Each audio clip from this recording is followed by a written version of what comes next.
Olá a todos, sejam bem-vindos ao programa Seu Direito em Pauta, onde você irá aprender um pouco mais sobre os seus direitos e sobre como administrar as suas finanças.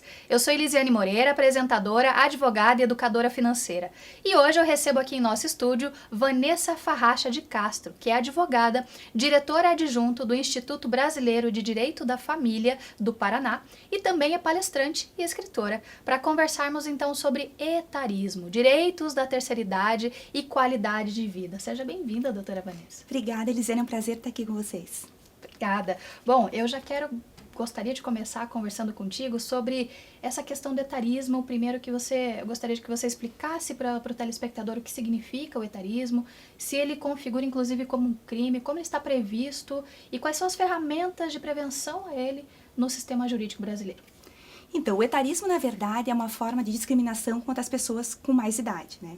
A gente nota que, atualmente, se fala muito em etarismo porque existe toda uma necessidade da juventude, das redes sociais. Então, as pessoas mais velhas acabam sofrendo discriminação. Sim. Seja na parte física, né? A gente vê nos programas de televisão, toda essa questão do corpo. Sim. Mas, na prática, isso acontece, inclusive, no trabalho, né? Uhum. Várias pessoas são discriminadas no trabalho por ter mais idade, por conta da idade. E o nosso sistema jurídico, ele vai criminalizar essa discriminação, né? A gente tem o Estatuto do Idoso, de 2003, que ele vai trazer essa discriminação, inclusive, como crime.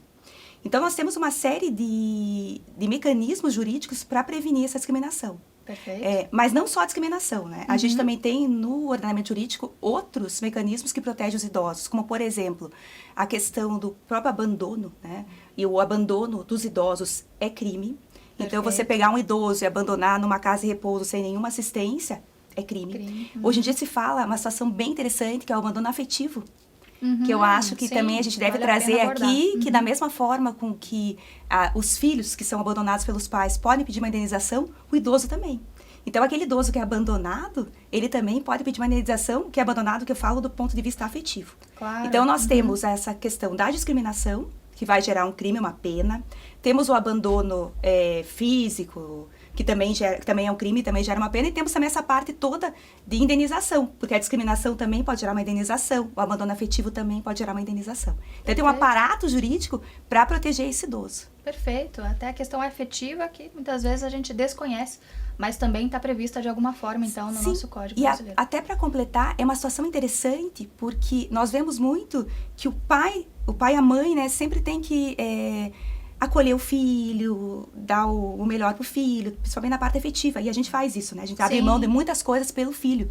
E causa um pouco de perplexibilidade, que quando a gente fica mais velho, o filho não tem essa reciprocidade para com pai e mãe. E muitos filhos não se sentem sequer responsáveis. E é uma coisa interessante, porque a gente nota aquele pai que se dedicou, aquela mãe que se dedicou a vida inteira, de repente fica velho e você não tem um filho para auxiliar. Claro, veja, ninguém vai exigir do filho que auxilie mais do que pode. Claro, mas muitas vezes e muitas vezes é só na questão do afeto. Não é nem na questão financeira, né? É impressionante o quanto nós temos de idosos totalmente abandonados. Já houve situações na prática, doutora, sobre procurações que foram feitas, mas que de repente para inviabilizar o acesso do idoso a uma conta bancária, mas a partir de uma má-fé que se tentou ter acesso a uma conta, aos recursos desse idoso, mas muitas vezes para ele não ter acesso a essa conta, muitas vezes, não por necessidade de haver ali, de existir uma procuração para que outra pessoa cuidasse das finanças dessa pessoa? Sim, na realidade, a gente nota que os idosos sofrem muita pressão. Então, vários dão procuração para os filhos. Isso é uma situação que acontece. E o interessante é que o idoso, ele é considerado capaz até que a lei determine que não é. Então, para você considerar um idoso não capaz, tem que entrar com o processo de uma interdição. Claro. Enquanto ele é capaz, ele pode dar procuração. Enquanto ele é capaz, ele pode fazer os saques no banco. Pode nomear outra pessoa. Pode nomear outra pessoa. Então, às vezes, tem alguns idosos que eles nem estão na sua capacidade plena, mas como eles são considerados capazes perante a lei, eles acabam sendo envolvidos em fraudes. Isso dentro da família. Mas ainda, uma questão que chega muito no escritório, são fraudes com outras pessoas. E é tão interessante, porque muitas vezes chega casos assim que o idoso foi e sacou tudo na conta, e a gente pensa, nossa, mas como que essa pessoa foi lá com uma pessoa que às vezes nem conhecia? Mas essas pessoas que dão esses golpes, elas são muito convincentes. Então, a gente tem que... um terceiro, não familiar, um mas- terceiro. Então, a gente também tem que cuidar com isso. A gente tem os casos dos familiares, mas tem os casos dos terceiros. Então, às vezes, o idoso está meio passeando, alguma coisa, chega uma pessoa e conta uma história triste. Aconteceu conosco, num caso que foi no escritório, a senhora estava passeando, chegou um terceiro, contou uma história horrível e ela foi lá e sacou tudo que tinha no banco. Daí é uma confusão, porque a gente tem que ir atrás do banco, e não é sempre que o banco reembolsa, daí tem que entrar com uma ação. Então, eu acho que nós precisamos cuidar muito dos idosos. Porque Tanto dentro da família, quanto fora também, porque eles são Sim. vulneráveis. São vulneráveis, é um grupo que acaba sendo alvo de golpistas e de fraudadores em Sim. relação a isso.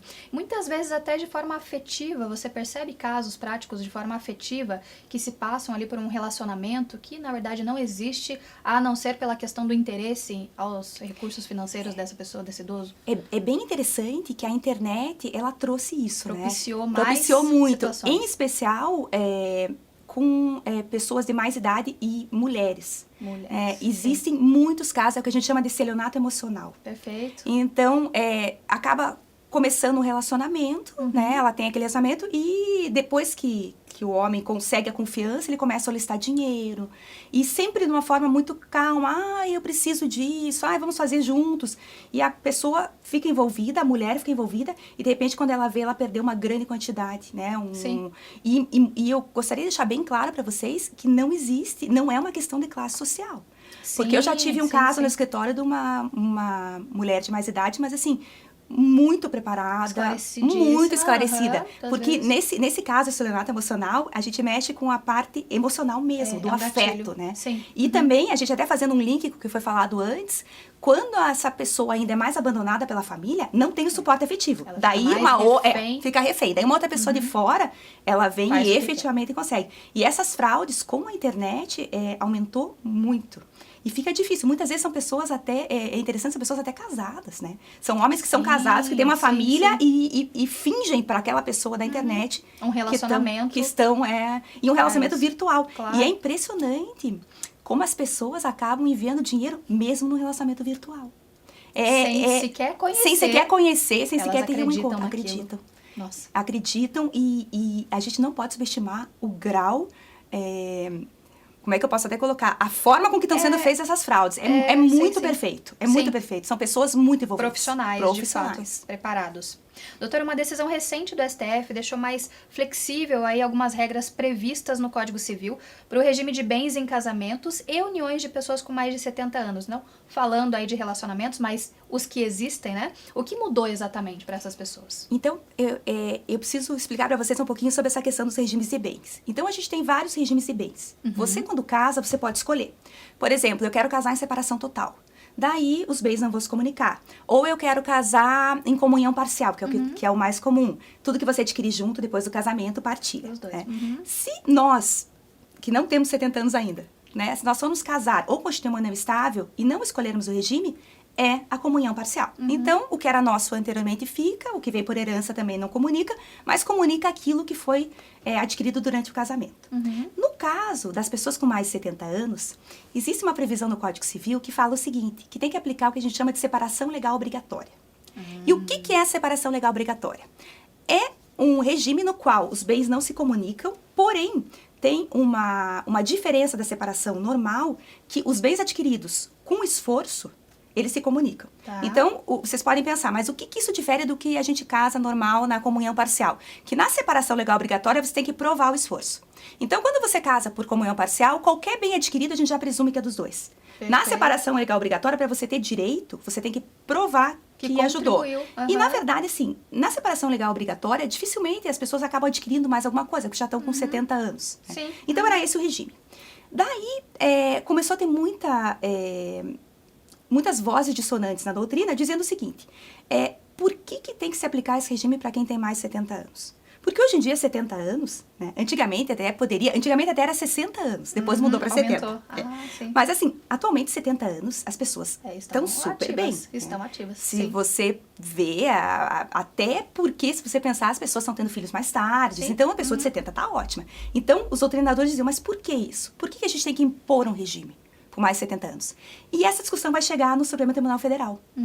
E a discussão é bem essa, vale ou não vale a regra? E o Supremo vai ter uma saída que eu achei extremamente inteligente, porque ele vai dizer o seguinte, vale a regra, mas as pessoas podem escolher. Então, como que ficou hoje? Se você casa com mais de 70 anos, basta que um tenha mais de 70, vai incidir a separação legal obrigatória. Perfeito. Mas você pode escolher. Então, você pode ir lá e escolher, não, mas eu não quero a separação, eu quero casar em comunhão parcial.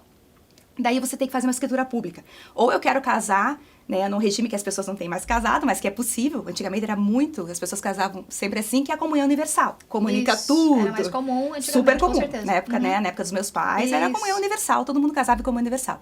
Então, você pode escolher. E isso foi um avanço, porque não obriga mais. Então, a regra não sai, né? Ela existe e fica... na verdade, a separação legal obrigatória, ela vai incidir quando você não escolher. Mais ou menos a mesma coisa das pessoas com menos de 70, que vai incidir a comunhão parcial. Da comunhão parcial, Isso perfeito. mesmo. Então, existe a regra, mas também uma liberalidade em relação a ela. Isso Perfeito. mesmo. Doutora, você vê somente com olhos no sentido de encontrar pontos positivos a essa mudança, ou existe algum aspecto negativo a ser ressaltado nesse quesito? Veja, eu acho excelente privilegiar a autonomia, né? Perfeito. Eu acho que as pessoas têm o direito de escolha, eu acho muito bom que as pessoas possam escolher e acho que efetivamente 70 anos hoje em dia não se justifica mais. Perfeito. Porque existe todo tipo de realidade, né? Tem pessoas de 70 anos que não têm capacidade e pessoas de 70 anos que estão aí Completa no auge. autonomia. O que me preocupa um pouco é que cada um desses regimes, ele tem peculiaridades, né?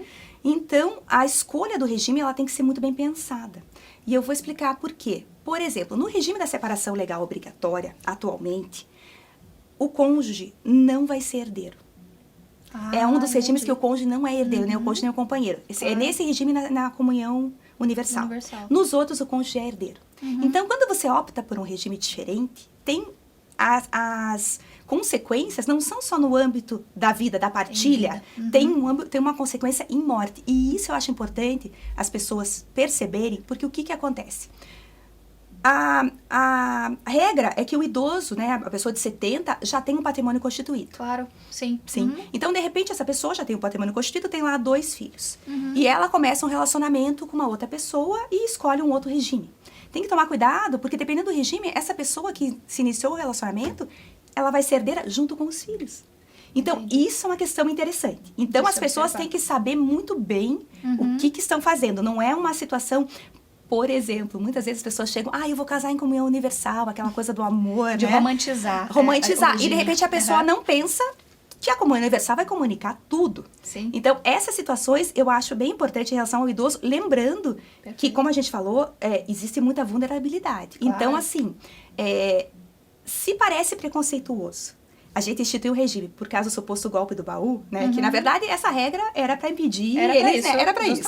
Então, se parece preconceituoso, ao mesmo tempo, a gente também não pode ser muito ingênuo de achar que não vai acontecer. Porque vão ter pessoas com más intenções, Perfeito. né? É uma linha tênue. É uma linha tênue. Manter a autonomia e proteger também. Fazer cumprir mas a eu proteção. acho assim, é uma decisão muito recente. Mas eu pensei muito sobre isso, conversei com vários colegas, e eu acho até que numa situação que fique muito flagrante, que teve uma má-fé, eu acho que é possível até, de repente, questionar.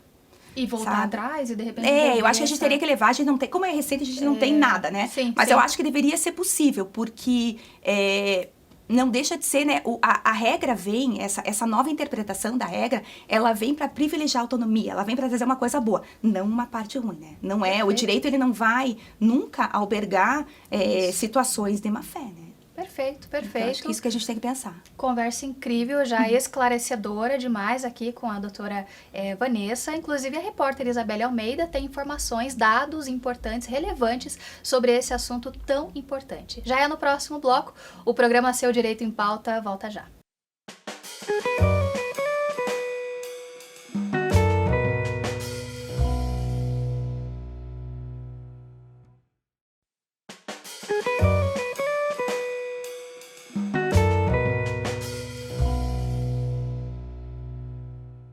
Olá a todos, sejam bem-vindos novamente ao programa Seu Direito em Pauta. A conversa de hoje é com a advogada a doutora Vanessa Farracha de Castro sobre etarismo, direitos na terceira idade e qualidade de vida. Por isso, agora eu converso com a nossa repórter Isabelle Almeida, que trouxe dados interessantíssimos sobre esse tema tão relevante. Isa, conta pra gente quais são as informações. Olá, Elisiane e a todos que nos acompanham aqui no programa Seu Direito em Pauta. A população brasileira está ficando mais velha. Isso que apontam os últimos dados divulgados pelo IBGE em 2022. O índice de envelhecimento subiu para 55,2%. Isso significa que há 55,2% de idosos para cada 100 crianças até 14 anos. Em 2010, o índice, por exemplo, era de 30,7%. As regiões do país com maior proporção de idosos com 65 anos ou mais são o Sudeste, com 12,2%, e o Sul, com 12,1%. O estado do Rio Grande do Sul, Rio de Janeiro e Minas Gerais lideram a lista. Por outro lado, a população mais jovem, envolvendo crianças de até 14 anos, é mais expressiva no Norte, com 25,2% do total, e do Nordeste, com a mesma porcentagem, 25,2% do total de moradores. Esses dados, Elisiane, eles são importantes para considerarmos como o Estado deve lidar com políticas públicas para os nossos idosos. Eu volto com vocês no estúdio. Obrigada, Isabelle, por sempre trazer para a gente dados tão pertinentes que enriquecem cada programa. Bom, os dados claramente nos trazem essa informação sobre o envelhecimento da população e também nos mostram a importância cada vez maior das ferramentas jurídicas de proteção a essa faixa etária da terceira idade. Então, como o sistema jurídico contribui cada vez mais aí com essas pessoas, doutora Vanessa? Eu acredito que uma das formas interessantes ainda de proteger a população, além das que a gente já conversou, de toda essa criminalização das condutas, a questão do abandono, é também as ferramentas que o sistema dá para fazer um planejamento sucessório. Perfeito. Né? Então, hoje em dia, e principalmente depois da Covid, é bem interessante, aumentou a busca pelos advogados para que seja feito um planejamento sucessório. Ou seja, as pessoas estão escolhendo como será, né, distribuída a sua herança, como é que será o seu patrimônio após a sua morte, se conscientizando. E isso é bem importante, porque o planejamento sucessório, ele dá a possibilidade de você escolher, de você direcionar. Antigamente, as pessoas faleciam, e a gente tem inventários que duram mais de 20 anos. Perfeito, sim. Porque não existia essa consciência. Né? O brasileiro, ele tem muita dificuldade de falar sobre morte. E de pensar no futuro. Sim. E pensar sobre essa transferência de patrimônio. Não. Por que isso é uma forma de proteger? Porque você também protege o teu patrimônio. É claro. Né? Claro. Então também é uma forma de proteção desse idoso. Então hoje em dia a gente nota, e não só os idosos, a partir aí dos seus 50, 60, as pessoas já estão pensando como é que vão deixar o seu patrimônio. Claro que tem regras, né? Claro. A gente vai ter uma série de regras, a gente tem no nosso direito que a gente chama de legítima. A nossa legislação, ela não permite que você disponha 100% do teu patrimônio. Né? 50% tem que ser guardado para os herdeiros necessários. Mas tem 50% que é disponível. Então, o planejamento sucessório é justamente isso. Você pode passar o teu disponível, você pode, por exemplo, fazer um testamento, você pode fazer uma doação em vida, e daí a gente tem até ferramentas mais sofisticadas, como, por exemplo, uma holding. Perfeito. Né? É importante falar sobre essa questão do testamento. Existe uma limitação de idade para que essa pessoa possa declarar os seus bens em testamento, fazer essa transferência, ou não existe nenhum impedimento? Até quando ela pode fazer esse testamento e escolher para quem ela vai direcionar esses bens disponíveis? No testamento, não existe limitação de idade. O que existe é uma necessidade de provar a capacidade. Perfeito. Então, eu, por exemplo, tive o privilégio de ter uma avó lúcida. Minha avó morreu com 101 anos. Até 99, ela estava totalmente lúcida. Então, ela poderia fazer um testamento? Sim.